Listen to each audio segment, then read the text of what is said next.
We have come to this place with the idea that we'll be comfortable in the other place as we were before.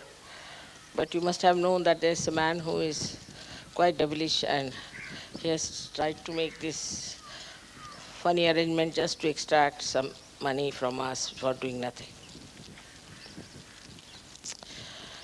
What I have to tell you, that we should remember that when we are doing right in these Kruta Yuga, this is the time when the Parama Chaitanya has become active. That's why it is called as Kruta Yuga. At this time, this power is extremely active. They used to torture the saints in this country and every country who were real people. And they used to also make their lives impossible because they were lonely people. One saint here, one saint there. But in these modern times, we are so many. We have so many Sahajogis all over the world. So first of all, we are collectively very strong. And secondly, the Brahma Chaitanya itself has become active. It's a very great thing, we must realize it within ourselves, that no amount of cruelty,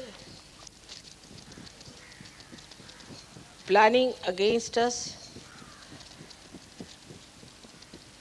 any kind of violence of other people cannot harm us. If they ever try to harm us, they'll be harmed themselves. Apart from that, all our work will go on smoothly. But we should not lose even for a minute our self-confidence and our determination. Above all, we must have faith in the Parama Chaitanya, which is now active. All our complaints, all our problems are because of ourselves. Because we lose faith in ourselves, then all these horrible things happen.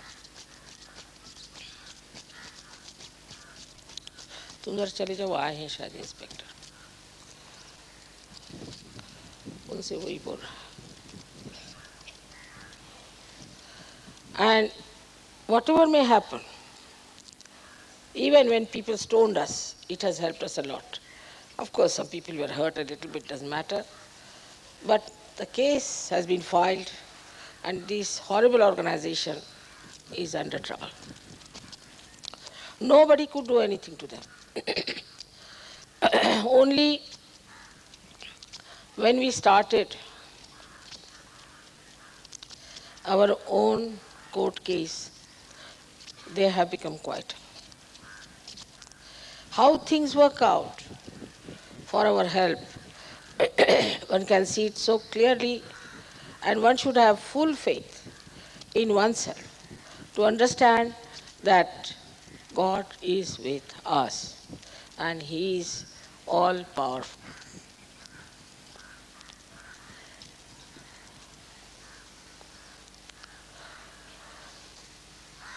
So many examples you can give, and so many examples I can give.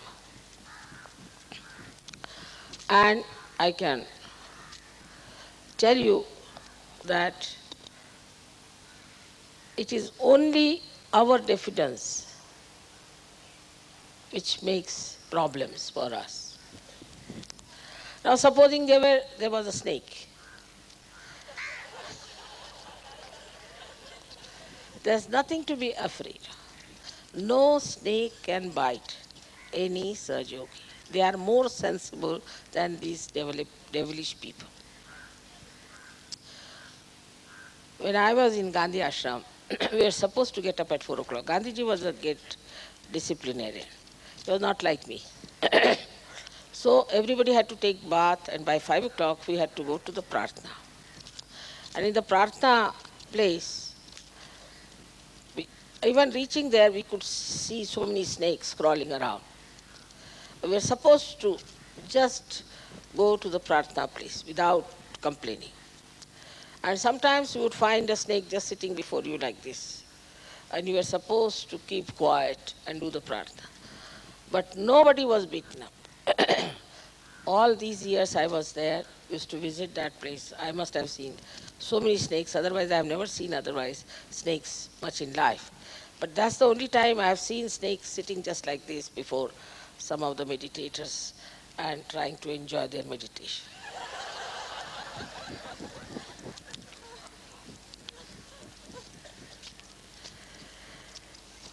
Snakes understand vibrations. They love coolness. Once I had gone to a village and my husband had gone a little ahead, was sitting on a bridge.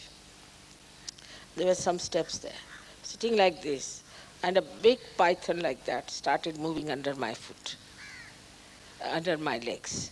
I saw it moving, such a thick one like this. It moved. It didn't do anything to me. I know it cannot because it likes the coolness. And it was enjoying very nicely moving. It took about 1.5 minutes. So first of all, we have to realize that we are Sajogis, especially blessed people, that we have got realization, which very few people have got in this world. And secondly, that all the animals understand us.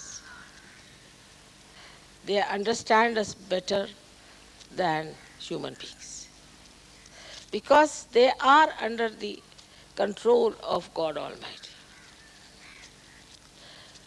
I am never afraid of a tiger, never afraid of any lions, nothing. I'm never afraid. But if I see a madman or a drunkard, especially a drunkard, I'm not afraid, but I get repulsed because I think this man has such bad vibrations. Because animals never drink. Even a mad dog is better than a madman. So we have to understand that we are not under the control of God that much, because God has given us freedom. But now, we are not only under the control of this Parama Chaitanya, but the Parama Chaitanya looks after us every minute.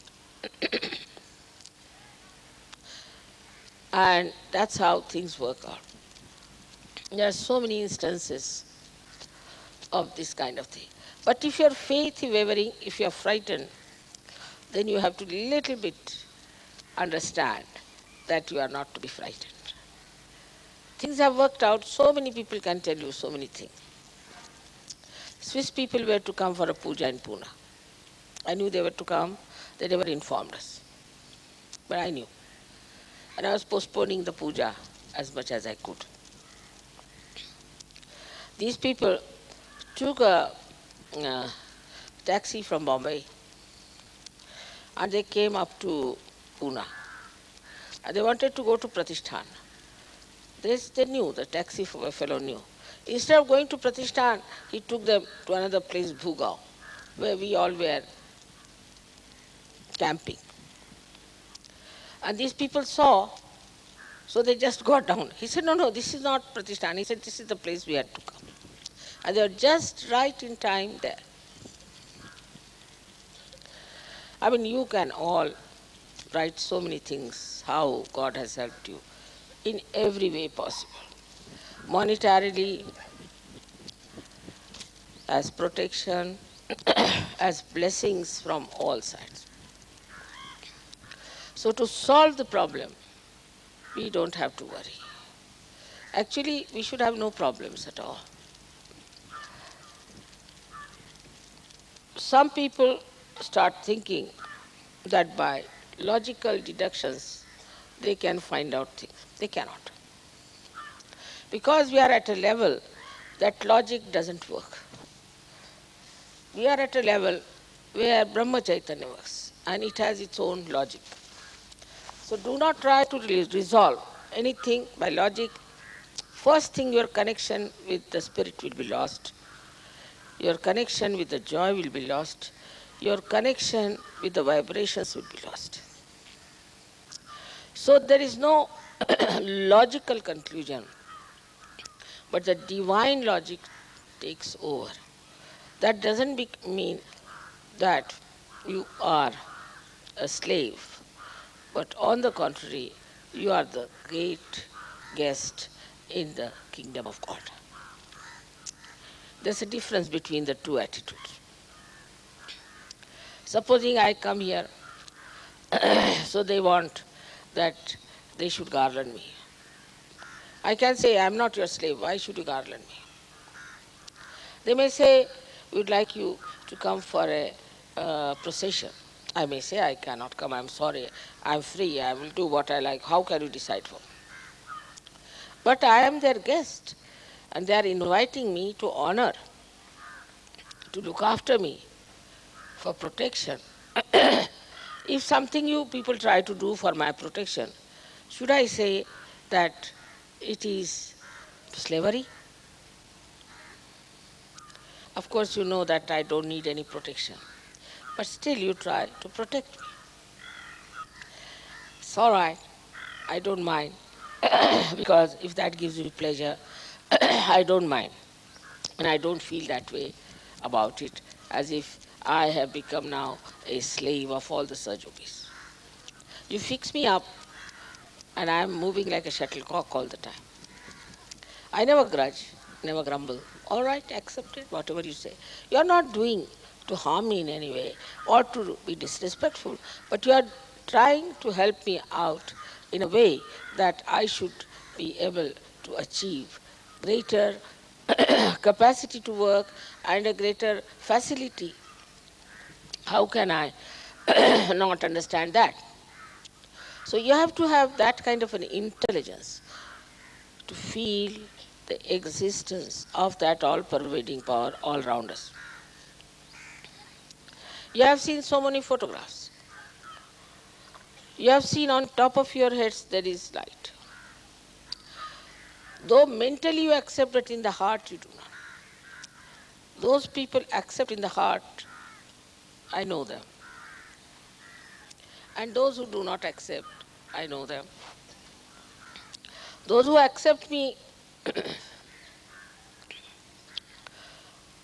never allow me to say, why didn't you do this? Whatever I say, they will do. Because now they have accepted me from their heart. Like yesterday, it was a simple thing. I bought these caps for you.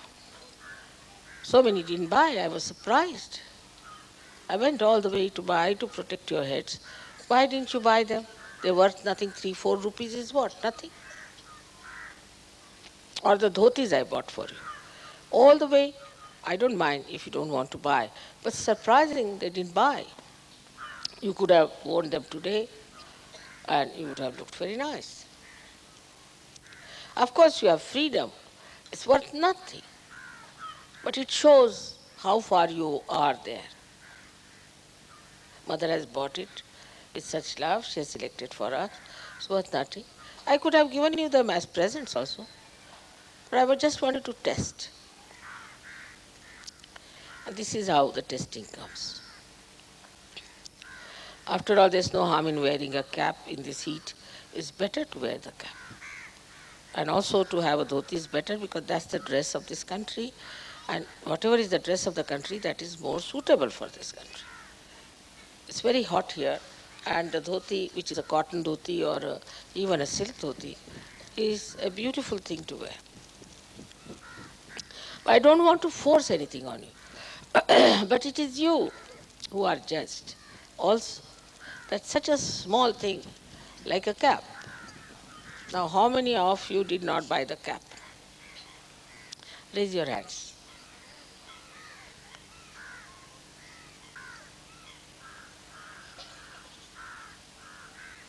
All right. So give them presents.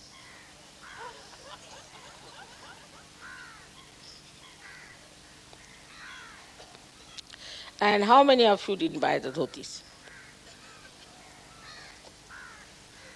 Should I give you presents? Please buy. Eh? It's finished. All right. So I'll get you more. But they're very comfortable and beautiful. Very nice. So beautiful. You'll enjoy them.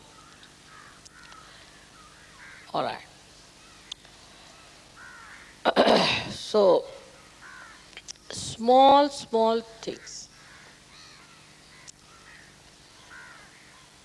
can express our attention. Very small things. Like such a great sky is there. And when you look at it, every leaf, supposing there's a tree, every leaf can be seen against that sky. In the same way, Sahaja Yoga is such a great thing. But it shows every small curves and every delicate behavior. Of course, there's no challenge, no personality insult or in any way. But the more you understand Sahaja Yoga, the deeper you go into it, you will know that everything, whatever is done in Sahaja Yoga, is for your benevolence. Nothing else. It's for your benevolence.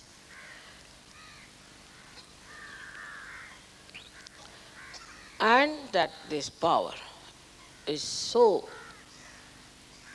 well equipped with everything. And you must have full faith in yourself and in this power that whatever you do, or whatever you want, or whatever is your forward movement, everything is looked after, guided, organized, arranged for you beforehand.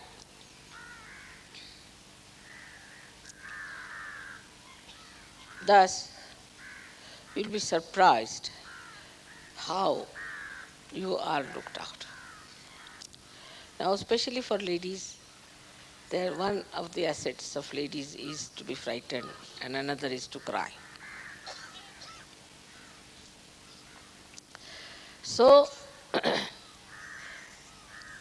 of course, I too cry sometimes, but never at my own discomfiture, never at my own pain. Only when others are pained, then my eyes, being collective, start just pouring uncontrolled tears. But for myself, I never cry. For my pain, even if I want to, I cannot. I cannot. Just my body cannot.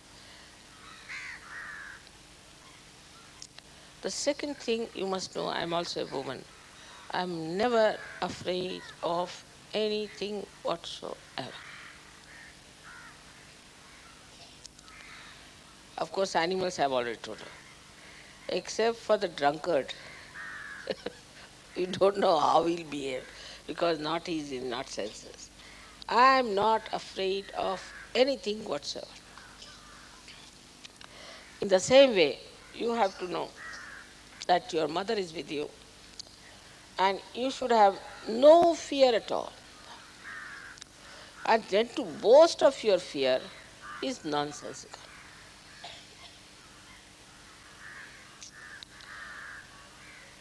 Once you realize how powerful you are and how much you are connected to that power which is so powerful and all pervading,